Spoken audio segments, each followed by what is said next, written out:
మీరు అన్నట్లు ట్రంప్ చెప్పిన మొదటి కారణం ఏంటంటే పాకిస్తాన్ అడిగింది. నాకు అర్థం కాని విషయం ఏంటంటే యుద్ధం ఇరాన్తో చేస్తున్నాడు. పాకిస్తాన్ అడిగింది గనక నేను ఒప్పుకుంటున్నా అంటున్నాడు. పాకిస్తాన్ అడిగించుకున్నదే ట్రంప్. పాకిస్తాన్ సంగతి తెలియదా? సో ట్రంప్ అడగమంటే పాకిస్తాన్ అడుగుంటది. సో పాకిస్తాన్ అడిగిందని చెప్పి నేను యుద్ధం ఆపాను అని చెప్పడంలో హాస్యాస్పదం కదా. ఇరాన్ ఏమో సంగతి తెలుస్తా అంటుంది.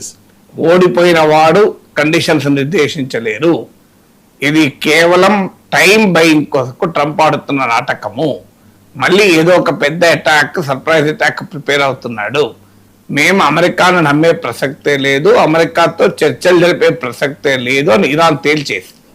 అసలు విషయం ఏంటి, ట్రంప్ అనౌన్స్ కూడా చేశాడు, జేడీ వ్యాన్స్ నాయకత్వంలో మా ప్రతినిధి వర్గం ఇస్లామాబాద్ పోతోంది, మోస్ట్లీ నేనే పోవచ్చు, ఐ మే ఆల్సో గో అన్నాడు.